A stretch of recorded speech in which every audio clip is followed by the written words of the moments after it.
Alright guys, so we may be coming to the end of the road here in regards to my ownership of the 2022 Ford F350 Tremor edition. I've got about 11,000 miles on this truck right now, and I just wanted to do a video as an outro, like, you know, whatever my experience has been with this truck. And I gotta tell you, it's been an awesome truck. I mean, absolutely, there's nothing about this truck that I did not like. I like the power, I like the acceleration, I like the towing ability, the payload. Everything has just been perfect with this truck. So, of course, people are gonna ask, so then why would you get rid of it? I wish my life was that simple, that, hey, I find something that I think is good, I'm gonna keep it for the rest of my life. It's just not the way it is. I just have so many things that I wanna do in my life that there's not enough time in one lifetime to do them all. One of those things is, I wanna own every vehicle. Like, every vehicle that I think is nice, I wanna own it. And I'm just too poor to be able to have all the vehicles at the same time, right? So I end up in this situation where I gotta use something for a little bit, and then, you know, once I feel like I've gotten my fill of that, I let it go, and then I get whatever else I think is gonna be next on my bucket list. So unfortunately, that's the way it's gotta be. But anyways, the truck has been good. It's got 11,000 miles, like I said. The only thing that's happened to it so far is, you know, the cracked windshield. That's probably the most damage that it's ever sustained, which kind of sucked when that happened, because I was like, wait a minute, what am I going to replace that with? Because there's always that, you know, OEM windshield versus the piece of glass that those glass companies just kind of put on there. So unfortunately, well, fortunately or unfortunately, I didn't actually get to the point where I was actually going to change it, because I actually am going to trade it in. So anyways, before we get into the trade-in process, 11,000 miles, my oil light finally came on. It says, you know, it's got an oil change light right now that says it needs to be changed. So that is the first service work that I've had to do on this vehicle since I bought it. The upgrades that I made, I did the floor mats, the Husky floor mats when I first got it, and I think those were perfect. They had a good consistency of rubber in them. Sometimes you get some of those mats and they feel more plasticky than they do rubber. The problem with that is that when you're stepping on them, it doesn't feel good and they feel a little bit slippery. The Husky floor mats, the Husky floor mats did not have that feeling. They feel very rubbery, and they fit also, and they also fit very well. So that's also another plus. Let's see. The next thing I upgraded was the tonneau cover in the back. So I got and I've got a video on this as well. Feel free to check that out. So pros and cons about that. Would I get it again? It's a nice cover. I like the fact that you can still mount your bicycles on top of that, because I got the MX, and that allows you to be able to mount like a Thule rack system on the back of that, which is nice because you can put your bicycles and everything else up there, or maybe one of those truck boxes, or not truck boxes, but those Thule boxes and whatever cargo boxes that you sometimes see on top of vehicles. So you'd be able to put that on as well. So that is nice. The catch with that, though, is I already have a short bed in this truck, right? It's not the 8-foot, it's like the 6 3/4 bed. And putting that in there, it does take about a foot away from your usable space, because it does have 7.8 miles. Take exit 207B onto US 85 and Santa Fe Drive. So it does have that canister that has to roll up, so it takes about a foot of space, right? So that's a little annoying, because I went and picked up some gravel or some sand a couple of times, and the sand would get inside that thing, and or there wouldn't be enough room to pick up as much as I would if I didn't have that canister on it, because you don't want them to just dump the dirt on top of the canister, so they kind of have to scoot it back towards the tailgate a little bit more. So that was a little annoying about that. And then whenever you go to the store and you pick up longer items that are also tall, that there would be that would create a problem as well, because you can't push them all the way to the front of the vehicle, right? Because that canister also dips down about a foot. So it takes about a foot of length and a foot of depth in your bed. So those were the two challenges that I had with it. Would I get it again if I got another truck? I don't know. I think I'd be tempted to look at the ones that kind of, the backflip or whatever that's called, where it kind of more folds on itself, but then that reduces, of course, or eliminates your visibility in the back when you're carrying cargo. But perhaps not the end of the world, especially because you've got that bed camera, which I think would still sit above that, so you would still be able to get visibility into your truck. So yeah, another cool thing about that truck bed cover that I have is the fact that you can open it and stop it at any position, and I think that is pretty cool right there. So you can go halfway, a quarter way, or a third, an eighth, a 16th, whatever it is. And so that is also something that made it cool, because I remember picking up some gasoline for around the house, and I put the gas bottle in the back, and I was able to just close the cover a little bit and kind of keep it held between the tailgate and the truck bed cover. So little things like that I think are kind of cool. Let's see, what other updates did I have? I don't think I had any other updates in the truck. I just basically drove it the way it was. It was a Tremor. It had a slight lift on it, so that was good. I was going to do a leveling kit somewhere along the line, like the Carly suspension. That was more like a nice to have. And if we didn't have the supply chain issues that we have going on right now, I would have probably done it anyway. But you know, I'm more that guy. I want to walk into a store and I want them to just do it. The whole situation of, yeah, order your parts today and they'll be in 6 months and we'll install it. It's like, I'm not a big fan of that. It's just, I'm more of a instant gratification kind of person, you know, hence the reason why I go through so many vehicles as well, I suppose. But that's about it, guys. Honestly, Ford F350 Tremor Edition, 6.7 diesel, awesome truck. Absolutely, I think the best truck that I've ever had. And I've had a lot of trucks because I go through a lot of vehicles. A comment I got to make though, when I went to one dealership to try to trade this in, they did show me the new Raptor, and they, number one, they wanted $107,000 for the new Raptor. It wasn't even new, it was used, but it was a 2022, and with low miles, granted, but they wanted $107,000 for that Raptor. I think that's crazy. Number one, it's like, it depends what you want to do with it, right? If you just want a cool looking truck, I get it, you know. But if you actually wanted to tow things, to pick up things and do all that kind of stuff, the payload is real low. The towing capacity is real low. I remember I used to have the previous generation Raptor. I think it was a 2019 or 2018. And I went to pick up sod one day, and I think I have a picture. I'll try to put a picture up in here. But the sod basically just completely sagged it. And that's just some sod.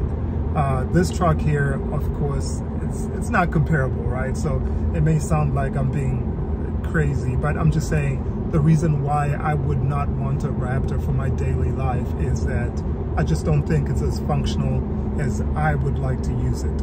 If I was like into maybe running desert courses and I don't know, doing that kind of stuff, or just I need a truck because I think trucks are cool, or some kind of situation like that, I think I would definitely, I still love the Raptor. I think it looks great, very comfortable riding truck. So that would be a situation where I'd find myself kind of excited about a Raptor.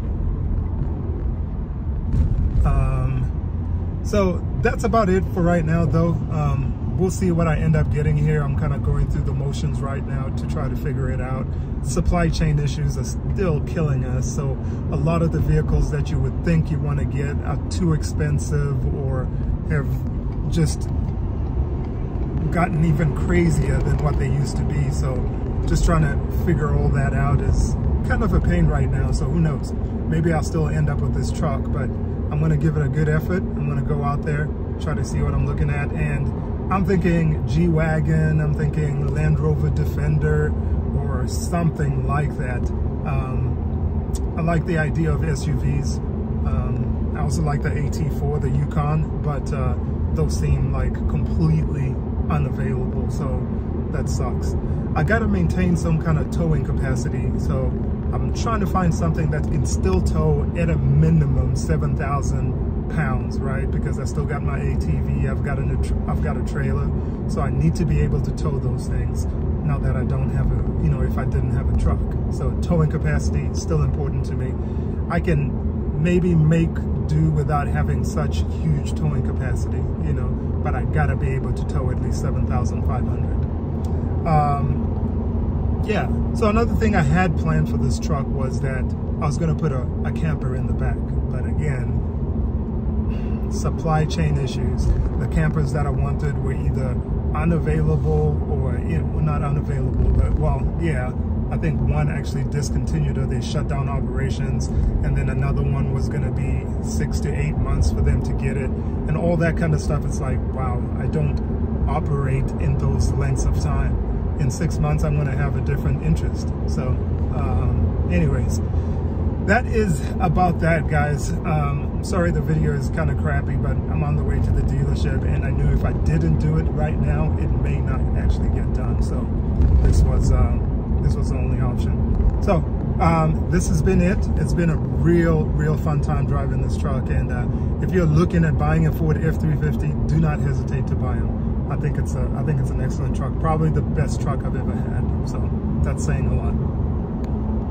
Oh, the trade-in process. So the first dealership I went to is a Ford dealership that's kind of close to my house, and you know, I looked at a Bronco. They had a Bronco there, kind of like a lower level Bronco. It's got the 8-inch screen instead of the 12, and a couple of other things. It had a soft top, no hard top. It had a manual shift, and just a very basic Bronco, but they wanted $62,500 for it, which I think is absolutely insane, right? Because the MSRP, I guess, is 40-some thousand, and they wanted 15,000 basically over asking, or 12 to 15,000, whatever that is, whatever that math is.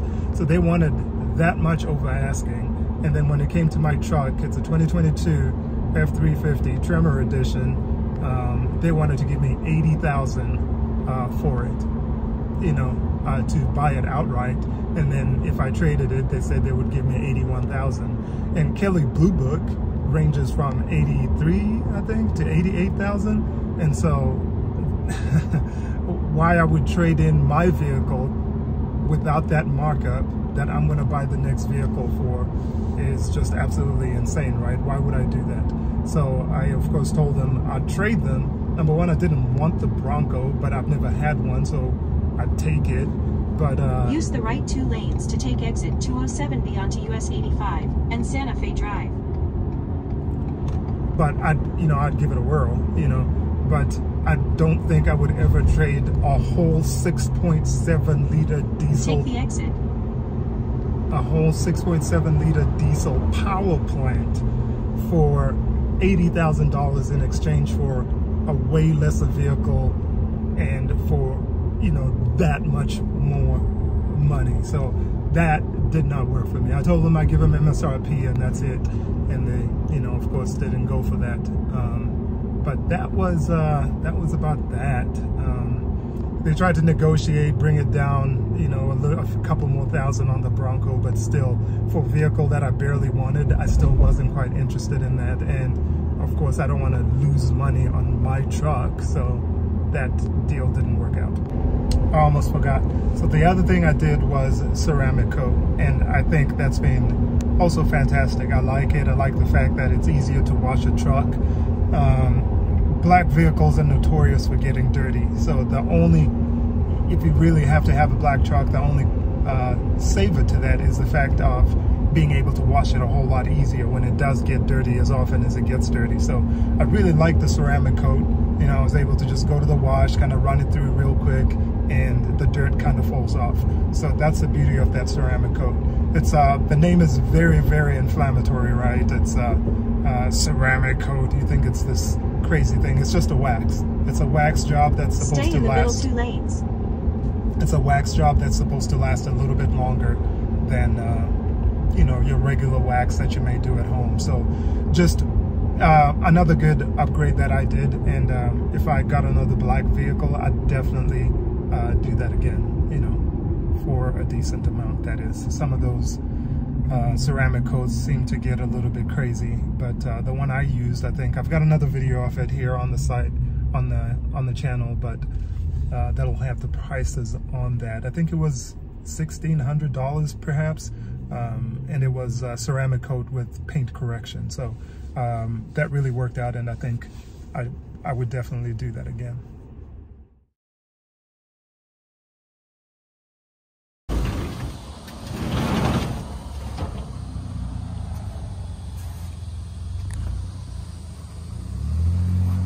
So this is the problem with this thing, right? You've got a little bit over a foot here of space that's taken up, and then over here it goes down a little bit over a foot as well, so it doesn't leave a lot of room down here at all. So that's me with my hand stretched out. So I'd say about a foot down here is all you have off the whole length of the bed that you would otherwise have. So that's the one problem with this cover, but otherwise I like the fact that it kind of stops wherever you want it to stop. I think that's a real cool and convenient feature. You know, I can stop it right there, clamp it down, and that's it. You know, and I can do that just about anywhere. So that is the positive about this this box right here. So that's kind of cool. The ceramic coat, that worked pretty well. Another black car definitely would get it done again. So that's pretty sweet right there, how that held up. So, and Retrex Pro XR. And then those were what? Those were the 2 upgrades that I did with the truck that I felt like were really worthwhile. But super cool truck. I don't know that I would ever, I mean, it's the best truck that I've ever owned. I don't think trucks get any better than this. And it's sad to be letting it go, but that's just how it works out sometimes.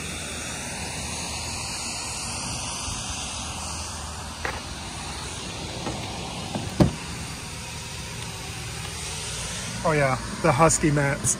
These 4-liners are, I think, a must-have.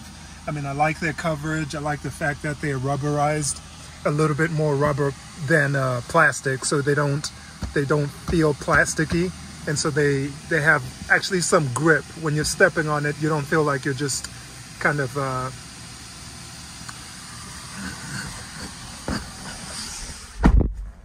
So the next upgrade is these Husky floor mats.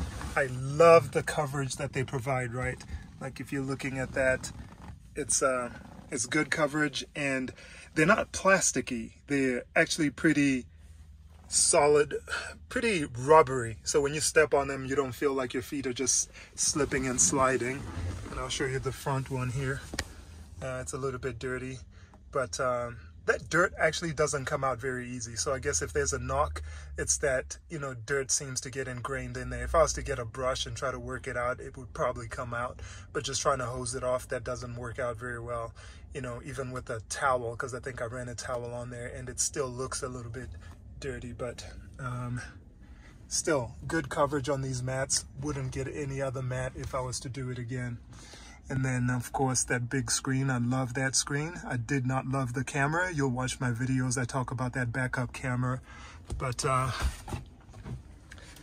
yeah, I love this truck, guys. And this is how much room is in the back here, right? That's a lot of room, especially for somebody like me, 6'1". I'm sitting behind what the seat would be, or what the seat's position would be if I was back there or if I was sitting. So still have tons of room here. If I flip this around, I've got tons of room up here as well. So that's pretty cool. I never sat in the back of the truck. I'm just thinking about it right now. I'm like, wait a minute, have I ever been in the back? And I don't think so. But you can see I take good care of my stuff. This still looks like the day that I got it. You know, granted, it's only 11,000 miles, but the truck still looks like the day that I got it. I'm sad to be letting the truck go because I don't think there's a better truck out there. Right now, I'm trying to get into a Mercedes G-Wagon, but the crazy, insane thing about these right now is that they're actually trying to charge people $100,000 over sticker. So if you're looking at a G-Wagon, that's going to end up being $300,000, $200 and some thousand to $300,000 for an AMG, which, you know, they're very interesting vehicles, right? I think it's a nice vehicle. I like the fact that it's I like the off-road ability about it, so I like that. But it's not worth $300,000, and definitely not for somebody like me who may turn around next year and want to trade it in again. There is no way they're ever going to give me that $100,000 back. I don't think so anyway, right? Because the market is going to settle down and then everything hopefully is going to get back to normal, and you're going to have this vehicle that you paid $100,000 over sticker for. Not cool. This here, I am actually able to kind of break even on it in a way. But so this is good, guys. I hope that somebody's going to pick it up, definitely, and they're going to have a good vehicle. I think this Ford F350 Tremor edition has been fantastic. I actually test drove another Land Rover today, and I got a review, actually, that I did on a Land Rover. I don't remember what I said in that review, but I'm assuming it was probably the same kind of thing, but I test drove one today, and honestly, very underwhelming. I want one because it's four-wheel drive capable and this, and I think it would look cool after a few modifications. But honestly, when you're driving it, I don't get that good sense of, oh my God, this vehicle is real solid, or this is a real nice vehicle. I don't get that out of it. So I'll probably buy one sooner or later because I have to check the box, because otherwise it's always going to be in the back of my mind. You should own one. You should own one. So I'll probably get one. But for right now, I'm actually picking up that Lexus out there. That's a Lexus GX 460, I believe. And that'll be my new vehicle for right now. So I'll do a review on it once I drive it around a little bit and kind of give you guys my first impressions on that and how I feel about it. But it's not my ultimate vehicle. It's more like a bridge between now and whenever the G-Wagons become available. So I try to pick a vehicle that I thought the value is not going to go down that much. I can turn around and hopefully sell it for how much I owe on it, or something to that effect. Maybe sell it for not lose a lot of money for it, basically. So the hope with the Lexus is that I'm able to sell it and not lose money at the end of the day when the G-Wagons come down in price, so I'm able to find one that's a reasonable price, you know, reasonable price.